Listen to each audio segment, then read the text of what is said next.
la oportunidad de darle gracias a Dios por nuestras mamás. Bien, entonces vamos a iniciar con Oseas capítulo 10. Continuamos avanzando un poquito la brecha, pero lo hacemos con seguridad y firmeza. Las pisadas cuando seguimos al Señor Jesucristo jamás son en vano. Hermano, hermana, no hay nada mejor que continuar en el camino donde el buen pastor nos está guiando, y eso es una enorme bendición. Bien, pregunta para usted. ¿El fin es el final de todo? ¿O es el fin el inicio de algo? Sí, es una pregunta muy interesante, porque sabe que en los ojos de Dios hay algo muy interesante acerca de esta pregunta que le estoy haciendo.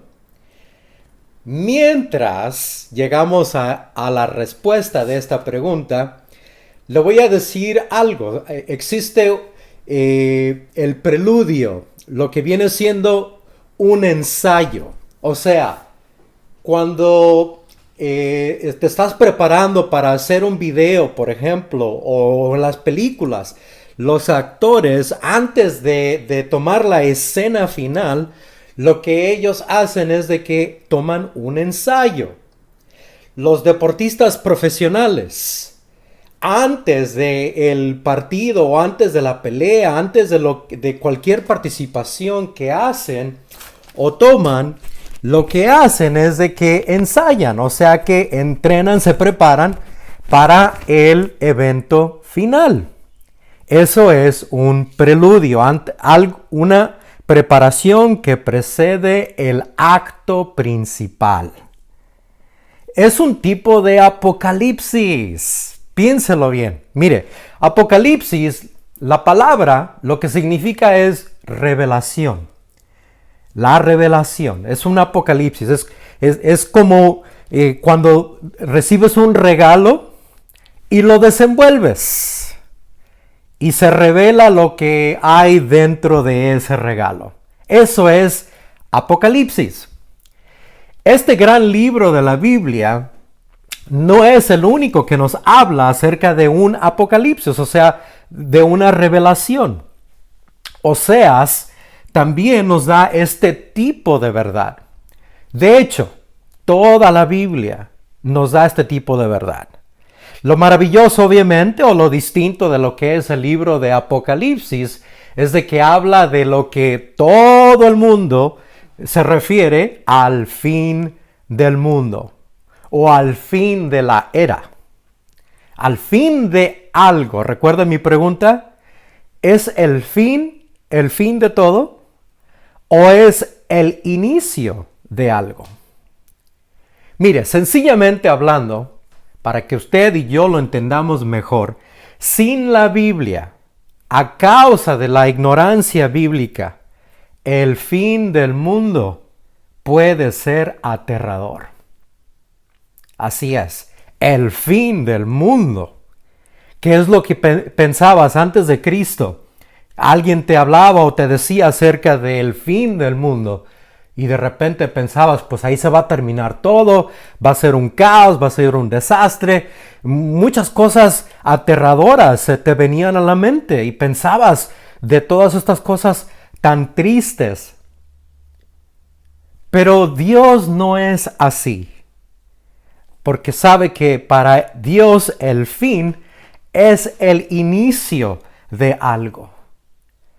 La nación de Israel no se está dando cuenta de esto. En todo el libro de Oseas, el profeta les ha estado llamando mediante su voz, pero es Dios, y no escuchan que el fin es el inicio de algo. Mire lo que dice el libro de Apocalipsis, capítulo 21, versículo 5. Dios dice lo siguiente: el que estaba sentado en el trono dijo, he aquí, yo hago nuevas todas las cosas. Todas las cosas las hace nuevas Dios.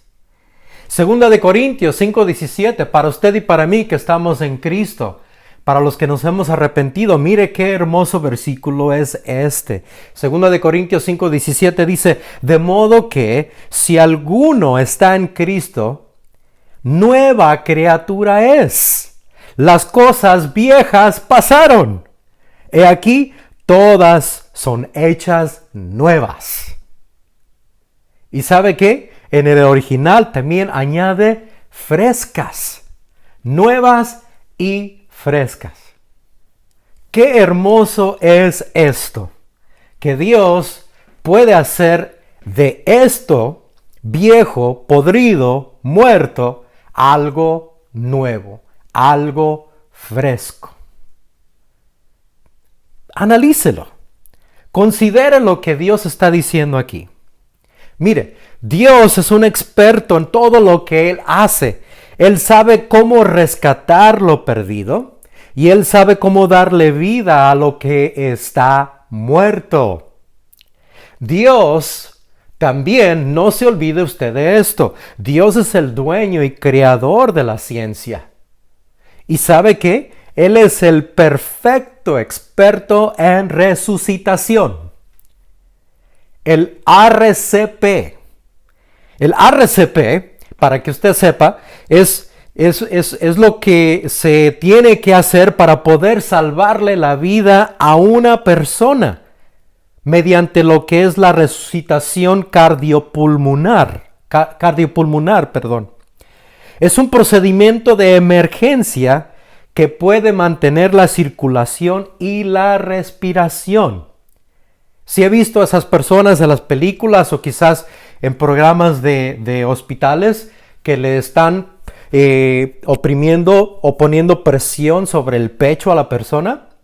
Eso es a lo que me refiero.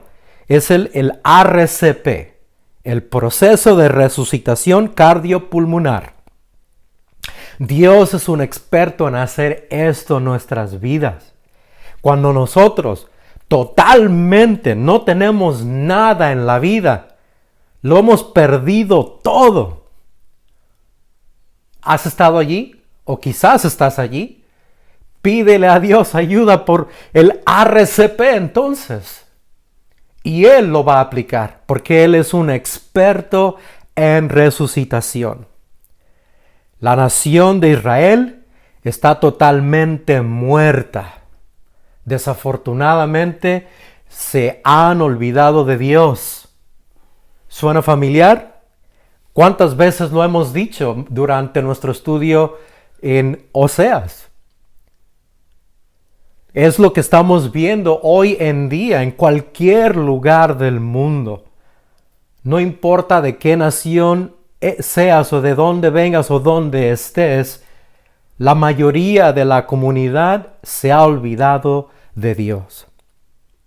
Y hoy estamos analizando este preludio de lo que la nación de Israel trágicamente tendrá que vivir, pero, repito, al final de todo será un nuevo inicio. Dios tomará esta nación muerta y le volverá a dar vida. Versículo 1 del capítulo 10 de Oseas. Escuche, dice, Israel es una frondosa viña. Frondosa, para que usted lo entienda mejor, significa fructífera. O sea que produce muy buen y mucho fruto. Israel es una frondosa viña que da abundante fruto para sí mismo. Conforme a la abundancia de su fruto, multiplicó también los altares. Conforme a la bondad de su tierra, aumentaron sus ídolos. No sé si usted se dio cuenta aquí, pero este versículo en realidad es muy triste. Habla de abundancia, habla de bondad, habla de vida multiplicándose en fruto, pero no lo dice en algo favorable. Está hablando de altares y de ídolos que no tienen nada, absolutamente nada que ver con Dios. ¿Y sabe qué?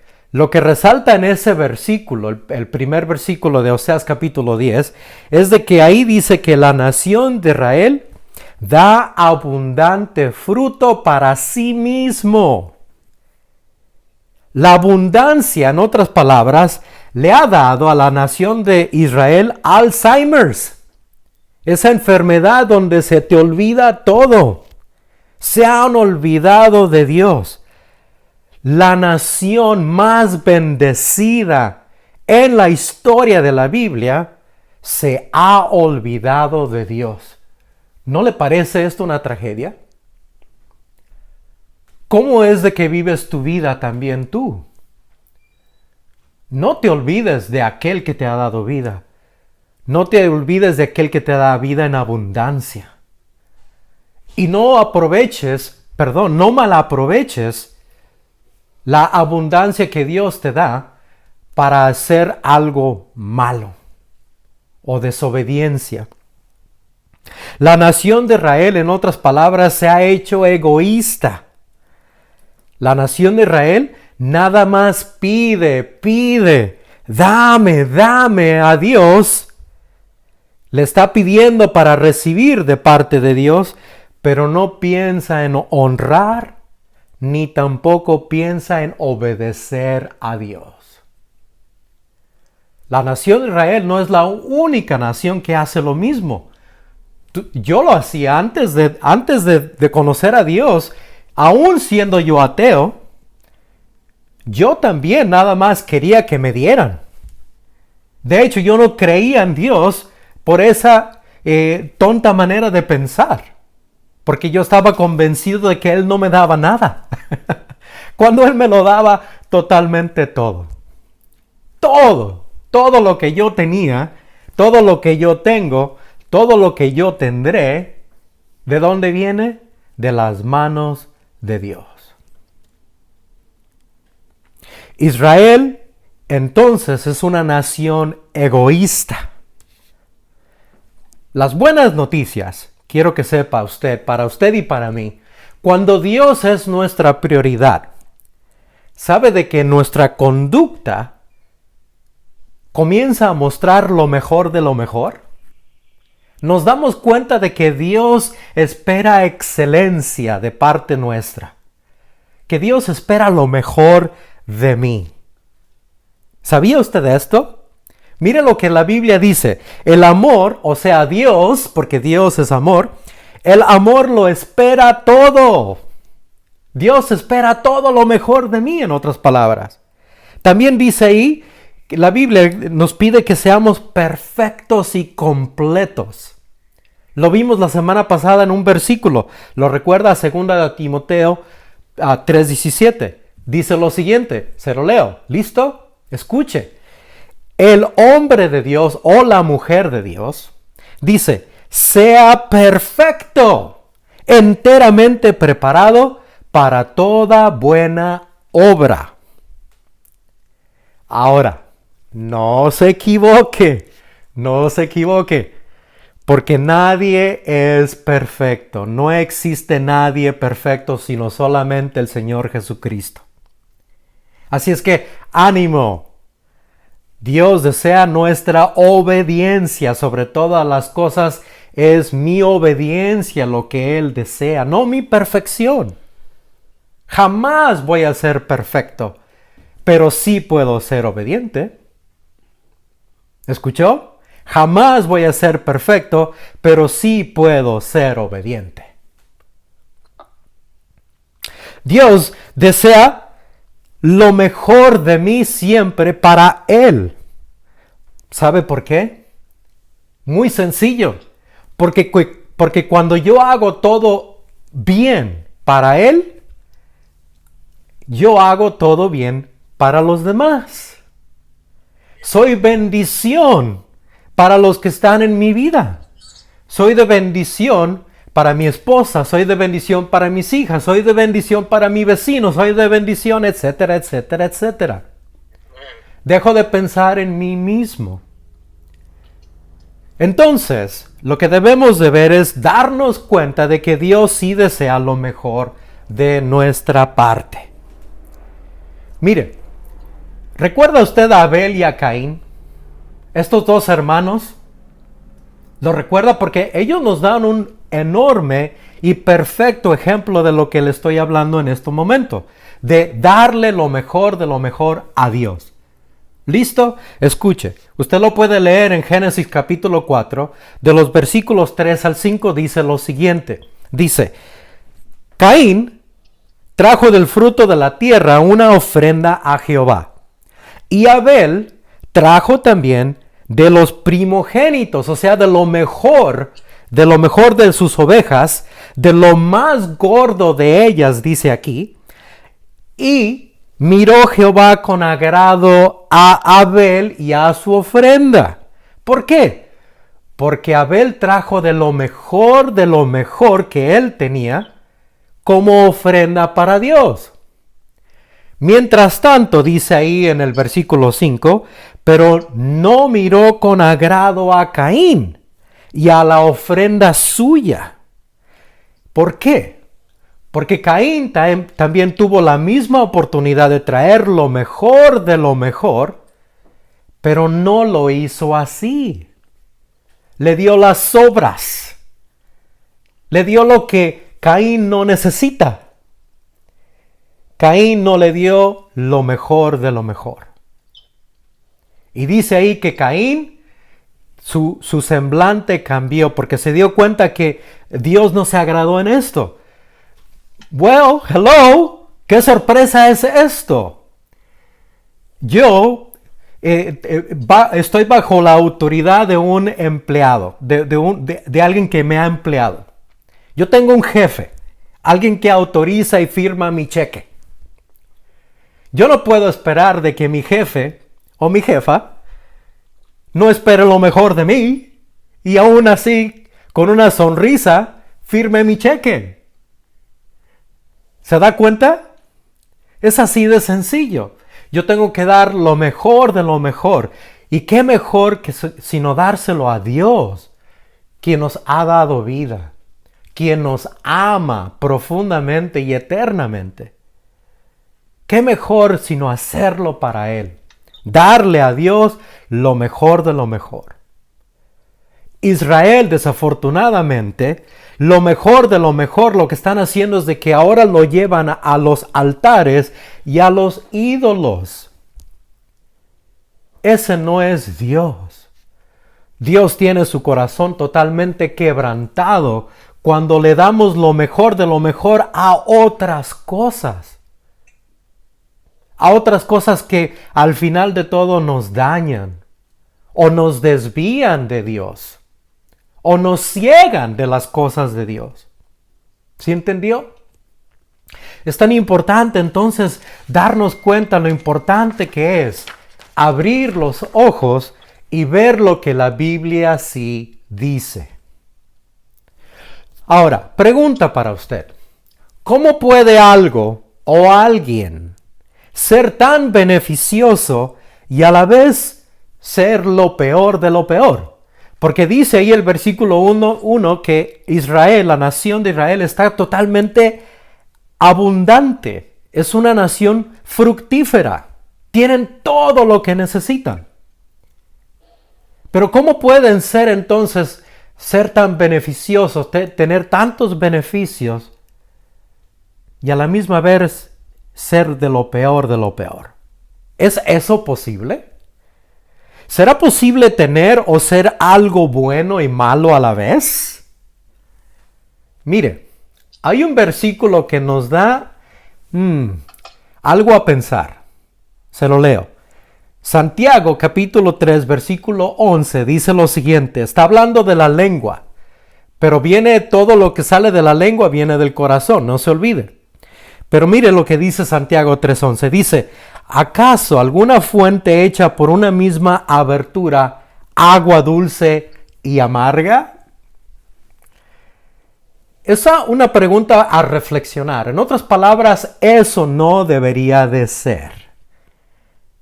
En otras palabras, cuando yo me ofrezco a Dios, cuando yo me entrego a Dios por completo, ¿sabe qué es lo que va a salir de mí? Cosas dulces, no cosas amargas. Va a salir lo bueno, va a salir la obediencia, no lo malo ni la desobediencia. ¿Ya entendió? Dios desea lo mejor de nuestra parte. Y si verdaderamente nos hemos entregado a Él, eso es lo que vamos a producir. Y eso es lo que se va a notar. En el caso de la nación de Israel, trágicamente ese árbol se torció. Y en lugar de producir buen fruto, ahora ese fruto está podrido. Por eso dice ahí el versículo una vez más, dice ahí que conforme a la abundancia de su fruto, dice ahí que multiplicó los altares y aumentaron los ídolos. Analice bien esto. En otras palabras, no solamente tienen un ídolo, sino que ahora tienen múltiples ídolos a quien o a los cuales adoran. Se han olvidado del único Dios verdadero. Solamente hay un Dios, el Señor Jesucristo. Solamente Él. Y nosotros mediante la lectura de la Biblia lo conocemos como el Padre, el Hijo y el Espíritu Santo. Ese enorme y maravilloso misterio. Pero es un solo Dios, sentado en el trono de gloria.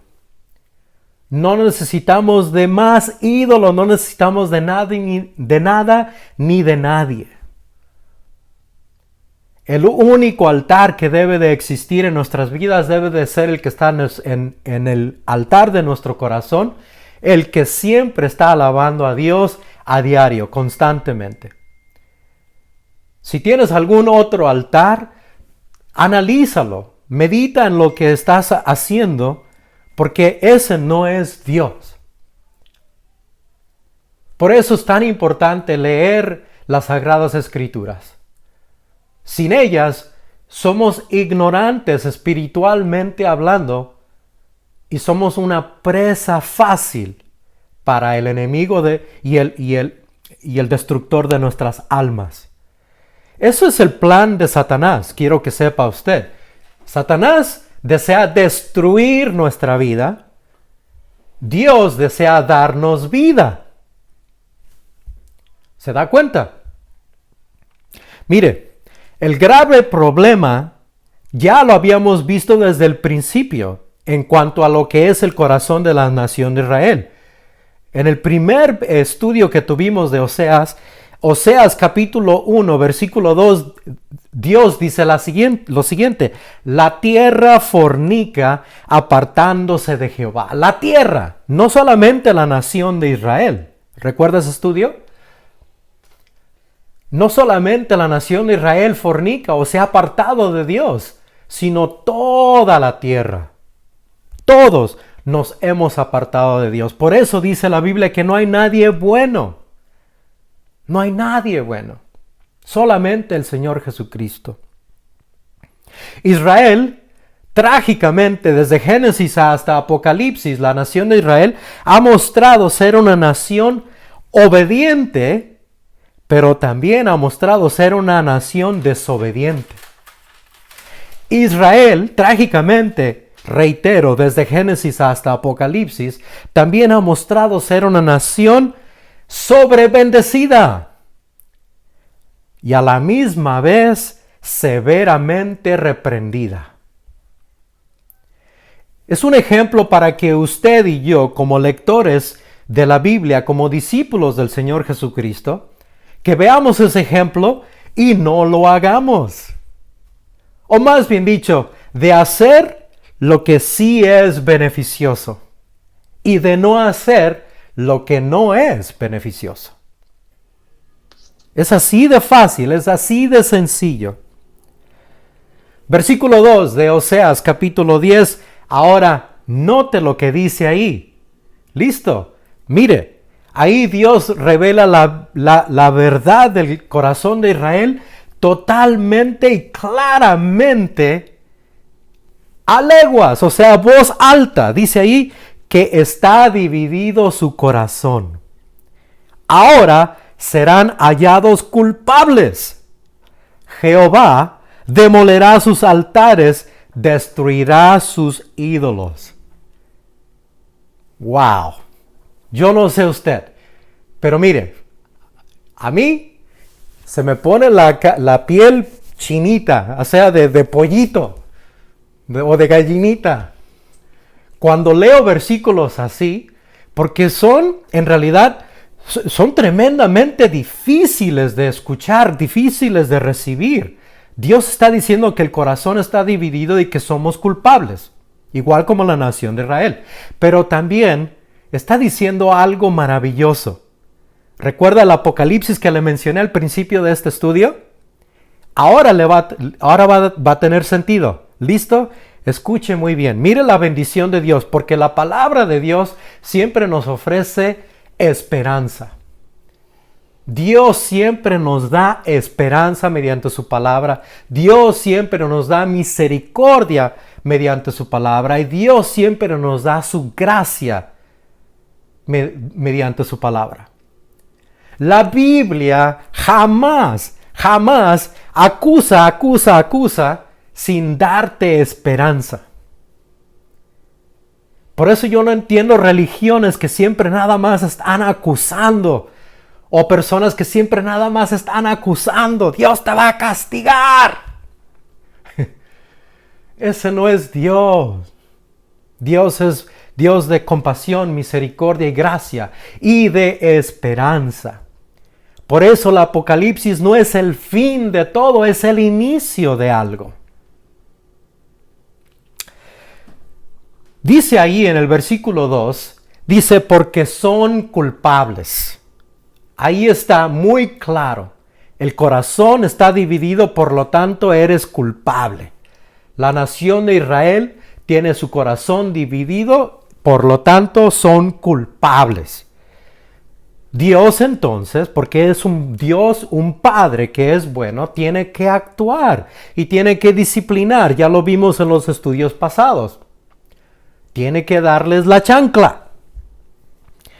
Es trágico, pero tiene que disciplinar muy fuertemente a su pueblo. Pero, mire, aquí está la esperanza. No los va a destruir a ellos. Dios dice ahí, escuche bien, dice ahí, Él va a destruir los altares y los ídolos. Demolerá, destruirá. Será una catástrofe. Pero no es a la nación de Israel, es a los ídolos que tienen cegado a la nación de Israel. En otras palabras, cuando yo estaba muerto en mis delitos y pecados, Dios no me destruyó a mí, destruyó lo que me estaba cegando a mí, destruyó las tinieblas en mí y me dio vida en Cristo. ¿Entendió? Dios es bueno, Dios es paz, Dios es compasión. Sí, es un juez y es un Dios santo, un Dios de santidad, y con Él no se juega. No hay duda. Pero no se olvide de que Dios siempre está listo, preparado, con sus brazos abiertos para recibirte. Ven a Él arrepentido y Él te recibirá. Jamás te detendrá cuando tú te acerques a Él arrepentido. Adán y Eva, mire, el fin, una vez más, el Apocalipsis, ¿recuerda? No es el final de todo. El Apocalipsis es el inicio de algo nuevo. Recuerde, Adán y Eva no vieron el fin en el Edén. Sí, se terminó lo que vimos al principio, pero no fue el fin, ¿recuerda? También Noé no vio el fin en el diluvio. Sí, Dios hizo algo ahí tremendo y fuerte, pero no fue el fin, fue el inicio de algo. José, cuando sus hermanos lo ponen en ese calabozo, en esa cueva para venderlo como esclavo y van y le dicen a su padre Jacob de que ha muerto, José no vio el fin allí, fue el inicio de algo. Usted y yo vivimos igual. Cuando nosotros pensamos de que aquí ya todo se terminó y estamos listos para arrojar la toalla, ¿le ha sucedido? Yo lo hago, yo lo he hecho. Pero me doy cuenta después de que Dios es fiel y que jamás nos desampara y de que siempre, dice Él, nos promete de que siempre estará con nosotros. Por lo tanto, cuando abro mis ojos me doy cuenta de que no es el fin de algo, es el inicio de algo. Y ese es Dios. Lucas 15:24, ¿recuerda? El padre, cuando recibe al hijo pródigo, dice lo siguiente: mi hijo, muerto era y ha revivido. No fue el fin de algo, fue el inicio, revivido de algo. Dice ahí, se había perdido y ahora es hallado. ¿Ya ve? No es el fin, hoy es el inicio de algo. Lucas 19:10, el Señor Jesucristo dice lo siguiente: el Hijo del Hombre vino a buscar y a salvar lo que se había perdido. Lo que todos piensan que ya no sirve, lo que todos piensan que jamás se volverá a hallar, lo que todos piensan que eso está perdido. Dios dice ahí que Dios vino a buscar y a salvar. Piense esto en el villano más villano y cruel de toda la historia de la vida. Piense. ¿Cuántas personas pensarían, eso está perdido, jamás va a tener rescate, jamás va a poder cambiar esa persona? Dios vino para buscar y a salvar a esa persona. El apóstol Pablo era uno de esos, él mismo lo dice. Él era un asesino. Y vino Dios a buscar y a salvar al apóstol Pablo. Yo era igual. Y de la misma manera, Dios vino a buscar y a salvar esto que estaba perdido. ¿Cuántas personas tenemos en nuestras vidas que pueden ser de ese mismo ejemplo? El fin del mundo, entonces, es sin duda aterrador, porque sin Dios, el fin de lo que le llamamos vida, ¿verdad?, ocurre. Pero eso es para los que no están en Cristo. Eso es para los que aún no conocen al Señor Jesucristo como su Señor y su Salvador. Si a ti te da terror, te da pavor el nada más pensar o considerar el fin del mundo y es aterrador, quiero que sepas de que hay esperanza. Desafortunadamente, quiero que sepas también, no será el fin de todo, porque la eternidad va a continuar. La tragedia será de que será una eternidad sin Dios, sin Cristo. Será una eternidad totalmente separados de Dios. En unas tinieblas horribles que jamás hemos vivido, ni tenemos idea. De la igual manera, como no tenemos idea de lo maravilloso y lo glorioso que será estar en la gloria y en la presencia de Dios. Aún no tenemos idea, pero es la verdad. ¿Cuál eternidad piensas y Dios desea para ti? ¿Qué supones que es lo que Dios piensa y desea para ti? ¿Que estés separado de Él eternamente? ¿O que estés en la presencia de Él eternamente? Déjame decirte de que Dios desea que tú estés con Él comenzando el día de hoy. Desde este instante, en este mismo momento, tú puedes pedirle perdón a Dios. Arrepiéntete y pídele perdón y Él lo hará. Apocalipsis 2:15, ¿recuerda el versículo que leí al principio? Dice, estas palabras son fieles y verdaderas, dice el Señor Jesucristo. Y al final, Apocalipsis 2:15, estas palabras son fieles y verdaderas. ¿Y qué dice antes de eso? Escuche, he aquí, yo hago nuevas todas las cosas. Qué lindo es esto. Yo hago nuevas todas las cosas. Esto te incluye a ti y a mí, si es que se lo permitimos. Y si es que tú te arrepientes hoy mismo, en este instante, entonces recuerda el versículo que te leí al principio del estudio. ¿Recuerda? Segunda de Corintios 5:17. Hermoso versículo.